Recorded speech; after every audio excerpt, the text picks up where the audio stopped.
ধুবুৰী জিলা ইউজি আখৰাসুৰ উদ্যোগত আমি গোলগঞ্জত আজি প্ৰতিবাদী সম্মেলন ওলাইছো যে এই বিজেপি নেতৃত্বাধীন চৰকাৰখনে আমাক বাৰম্বাৰ প্ৰতাৰিত কৰি আছে।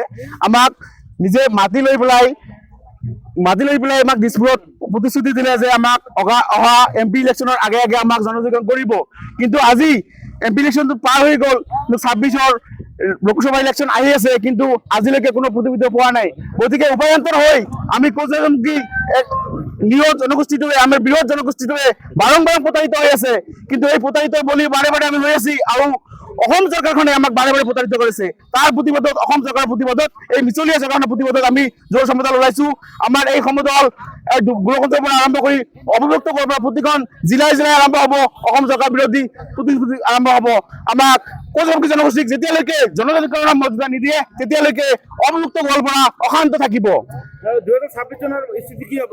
2026 আমি বান্ধিয়ে দিছো। 2026 চনৰ লোকসভা ইলেকশ্যনৰ আগতে যদি আমাৰ কৌচমুখী বৃহত্তৰ জনগোষ্ঠীটোৱে জনজাতিকৰণৰ মৰ্যাদা নাপায় তেতিয়াহ'লে আমি বিজেপি হটাও কৌচমুখী বাখাও দেশ অভিযান আমি ষ্টাৰ্ট কৰিছো। আজিৰ পৰা ষ্টাৰ্ট অলৰেডি কৰিয়ে দিছো। ইতিমধ্যে নিৰ্বাচন আগে কৈ থাকে যে জনজাতিকৰণ কৰা হ'ব, কিন্তু পিছত দেখা যায় যে একো নাই। আমাৰ এই কৌচমুখী জনগোষ্ঠীয়ে গমেই পায় যে গোটেইখিনি আমি সিধা চলা সহজ যেনেকে কয় এনেকে আমি চলি আছো ইমান, আৰু সেইকাৰণে আমি বাৰম্বাৰে প্ৰতাৰিত হৈ আছো। আমি ইয়াৰ আজিৰ এই সমদলৰ জৰিয়তে আমাৰ কৌচমুখী সমাজ লগতে আমাৰ এই কৌচমুখী জনগোষ্ঠীটোক মই ক'ব বিচাৰো যে এই বিজেপি নেতৃত্বাধীন চৰকাৰখনে বাৰম্বাৰে আমাক প্ৰতাৰিত কৰি আছে। এই চলাহী কথাত আমি আৰু ভুল নাযাওঁ। আমি 2026ৰ যি লোকসভা ইলেকশ্যন আছে তাৰ প্ৰতিটোত আমি দিমেই দিম। আকাশুৰ জিন্দাবাদ। হয় স্যাৰ, আমাৰ কৌচমুখী জনগোষ্ঠী আমি আজি আনডিভাইডেড গোৱালপাৰা আক্ৰাসুৱে ধুবুৰী জিলা সমিতি তথা কেন্দ্ৰীয় সমিতি তথা আঞ্চলিক সমিতিৰ সহযোগত যে আমি আজি জোৰ সমদল আৰম্ভণি কৰিছো। কিয় কৰিছো? আমাৰ জনগোষ্ঠীটোক বাৰে বাৰে প্ৰতাৰণা কৰিছে। বিগত দিনত কংগ্ৰেছ চৰকাৰে কৰিছিলে।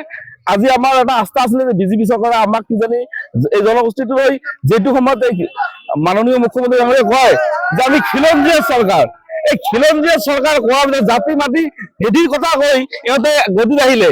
তাৰ পিছত এতিয়া দেখা গৈছে খিলঞ্জীয়া মানে আমি কৌচমুখী জনগোষ্ঠী চাওক, আমাৰ 3 পুৰুষৰ কাগজ লাগে 3.0, আমাৰ বোলে ডকুমেণ্ট লাগে 3 পুৰুষৰ মাটিৰ ভূমি ক্ষেত্ৰত, সেইটো আমাৰ সাক্ষত খিলঞ্জীয়া সুৰক্ষিত আছে। গতিকে আপোনালোকৰ মিডিয়াৰ জৰিয়তে অসম চৰকাৰৰ মাননীয় মুখ্যমন্ত্ৰী ক'ব খুজিছো, আপুনি যদি 2026 চনৰ বিধানসভাৰ আগত যদি আমাক জনজাতিকৰণ নকৰে জনগোষ্ঠীটোক আনডিভাইডেড গোৱালপাৰা মানুহখিনিক, যিহেতু এইখিনি মানুহ আমাৰ লাঞ্ছিত বঞ্চিত, আনডিভাইডেড গোৱালপাৰা মানুহখিনিক জনজাতিকৰণ নকৰে বিজেপি চৰকাৰখনে যেখানে অসমৰ মাননীয় মুখ্যমন্ত্ৰী চকীত বহি আছে, এইখন তেওঁৰ চকী নহয়, ৰাইজে দিয়া চকী হয়। এই চকীৰ পৰা তাকো ভৰাই দিবি বুলি আমি আক্ৰাসুৱে ঐক্যবদ্ধ হৈ যুঁজিবলৈ আমি বাধ্য হ'ম। যোৱা নিৰ্বাচনৰ আগমুহূৰ্তত মুখ্যমন্ত্ৰী কৈছে যে এইটো ফুটুকাৰ ফেন, এখন বিজেপি চৰকাৰ ললিপপৰ চৰকাৰ। মই কম এই চৰকাৰখনে মানুহ প্ৰতিটো জনগোষ্ঠীক ঠগি আছে। এইবিলাক ঠগাৰ ফলত কি হৈছে, আজি টিভি মিডিয়াত চাওক, আজি ফেচবুক ওলালে চাওক, ক'ত বিভিন্ন মাংস লৈ কথা কিবা লৈ কথা, এইবিলাকৰ কাৰণে চৰকাৰক তেওঁলোকক গতিত বহা নাই। আমালোকে তেওঁলোকক ভোট দিছো, আমাৰ জনগোষ্ঠী বিলাকৰ অসমৰ যিবিলাক জনগোষ্ঠী আছে তেওঁলোকৰ সমস্যা সমাধান কৰিবলৈ আজি ভূমি মাটিৰ পৰা আৰম্ভ কৰি যিখিনি সমস্যা আছে, ভেটি মাটি আমাক হেৰুৱাই গৈছে, কেতিয়া আমাক এইটো সুৰক্ষিত দিব? তেতিয়া তেওঁলোকেতো কৈছিল না জাতি মাটি ভেটি, আজি তেওঁলোকে শৰাইঘাটে ৰণ কৰি এবাৰ আহিলে কিমান আৰু ঠগিব মানুহে বুজি পায়। অসমৰ 6টা জনগোষ্ঠীয়ে আজি প্ৰতাৰণিত হৈ আছে। দেখা যাইছে যিটো সময়ত 2026 চনত যদি আমাক বিধানসভাৰ আগত আমাৰ জনগোষ্ঠীটোৰ আনডিভাইডেড গোৱালপাৰা মানুহখিনি যদি জনজাতিকৰণ নকৰে তেতিয়াহ'লে আমি যিসকল আমাৰ স্বজাতীয় গোষ্ঠী ভাই বিজেপি ভাৰতীয় জনতা পাৰ্টীক তেওঁলোকে আছে, তেওঁলোকক আপোনালোকৰ চেনেলৰ মাধ্যমে অনুৰোধ জনাও, তেওঁলোকে এই দলৰ পৰা 2026 চনৰ আগতে ওলাই আহিব লাগিব। কিন্তু যদি চৰকাৰখনে আমাৰ সুচিন্তা নকৰে, আমি অৰুণোদয়ৰ কাৰণে চৰকাৰ বনোৱা নাই। আমি অৰুণোদয় পাবৰ কাৰণে এই 1400 টকা পাবৰ কাৰণে আমি চৰকাৰ বনোৱা নাই। তেওঁলোকক কোৱা নাই আমাক অৰুণোদয় দিয়ক। আমাৰ জনগোষ্ঠীটোৰ স্থায়ী সমস্যা লাগে, আমাক জনজাতিকৰণ লাগে। আমি মাটি ভেটি অলৰেডি হেৰুৱাই গৈছে। আমি আনডিভাইডেড গোৱালপাৰা ইতিমধ্যে আপোনালোকে জানে, চৰকাৰখনে ভালদৰে জানে, যিটো সময়ত হিন্দুত্ববাদৰ কথা কৈ এই চৰকাৰখন আহিছে এইটো সময়ত আমাৰ সুৰক্ষা আছে। আমাৰ নেক্সট জেনেৰেশ্যন কি কৰিব? দুদিন পিছত আমাৰ কি অৱস্থা হ'ব ইয়াত আপোনালোকে নিশ্চয় জানে।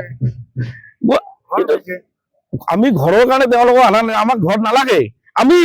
আমি টিনৰ চালি দি ঘৰত থাকিম আমাক যদি মাটি নাথাকে আমাৰ যদি বেটি নাথাকে আমি যদি আজি যদি আমি ভালদৰে এটা অফিচাৰ বনাব নোৱাৰো IAS একটা অফিচাৰ বনাব নোৱাৰো ডক্টৰ বনাব নোৱাৰো আমি ক'ত থাকিম আজি জনগোষ্ঠীটোক আমাক বাৰ বাৰ প্ৰতাৰণা কৰি আছে গতিকে আমি আপোনালোকৰ চেনেলৰ মাধ্যমে অসম চৰকাৰৰ মাননীয় মুখ্যমন্ত্ৰী ডাঙৰীয়াক কৈছো অতি সোনকালে আমাৰ জনগোষ্ঠীটোক আনডিবেটেড গ'লবাৰ মাজুলী জনজাতিকৰণ কৰক নহলে কিন্তু 26ত ইয়াৰ ফল ভুগিব লাগিব কাৰণ যেখন চকীত তেওঁ বহি আছে এইখন চকী কিন্তু তেওঁৰ চকী নহয় ৰাইজৰ চকী এখন ৰাইজে দিয়া চকী উপহাৰ এই চকীৰ পৰা তাক উখৰাই পেলাই দিম নমস্কাৰ মোৰ নাম নিৰুপম শইকীয়া এনি ভাৰত 24 এটা নতুন অনুষ্ঠান লৈ আহি আছে জুবিনৰ গানে কি আনে তাৰ অডিশ্যনসমূহ অসমৰ প্ৰত্যেকটো ডিষ্ট্ৰিক্টত হ'ব আৰু এটা ৰিয়েলিটি শ্ব' হয় আপোনালোকে দিয়া ফোন নম্বৰ যোগাযোগ কৰিব পাৰে আৰু আপোনালোকৰ ওচৰলৈ এনেও গৈ আছে তেওঁলোক আৰু আশাবাদী যে আপোনালোকে এই অনুষ্ঠানটোত ভাগ ল'ব আৰু আশা থাকিল যে